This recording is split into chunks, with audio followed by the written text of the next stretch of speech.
Hi friends, Ayyanar துணையில் நாளைக்கு என்ன நடக்க போகுதுன்னு பார்க்கலாம். வாங்க வீடியோக்குள்ளே போகலாம்.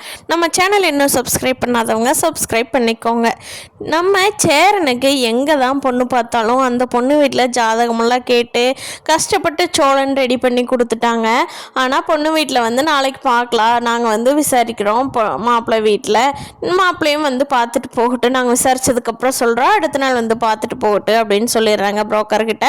புரோக்கர் இந்த செய்தியை அப்படியே சோழன் வீட்டில் கன்வே பண்ணிடுறாரு. எல்லாத்துக்கும் ஒரே சந்தோஷம். பரவாயில்ல, அவங்க வந்து பார்க்க சொல்லியிருக்காங்க, அப்போ அண்ணனு கல்யாணம் ரெடி ஆயிரும் அப்படின்னு எல்லாரும் நினச்சிட்டு இருக்காங்க. ஆனால் பொண்ணு வீட்டில் வந்து எல்லாரும் பார்க்குறப்போ சோழனோட குடும்பத்தை பற்றி எல்லாருமே தப்பு தப்பாக சொல்கிறாங்க.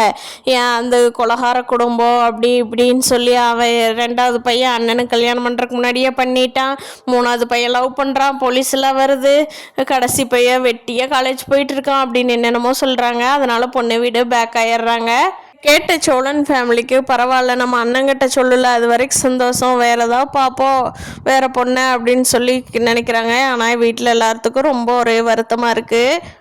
சரி, ஜாதகத்தை தான் பார்ப்போமே, அதில் என்ன தான் இருக்குன்னு சொல்லி அப்படின்னு சொல்லிட்டு ஜோசிக்காரரை கூப்பிட்டு ஜாதகம் பார்க்குறப்போ அந்த ஜோசிக்காரர் சொல்லிடுறாரு, இந்த பையனுக்கு வந்து பொண்ணு அமையாது, அது மட்டும் இல்லாமல் இந்த பையன் தங்கியிருக்கிற வீட்டில் பொண்ணே தங்க மாட்டாங்க, இந்த பையனோட ஜாதகத்துப்படி தான் வீட்டில் மற்ற பசங்களுக்கெல்லாம் கல்யாணமே நடக்க மாட்டேங்குது, அப்படி நடந்தாலும் சரிப்படாது, அது காரணம் இந்த தம்பியோட ஜாதகம் தான் அப்படின்னு சொல்லி ஜோசிக்காரர் சேரனோட ஜாதகத்தை சொல்லிட்டு போயிடுறாங்க.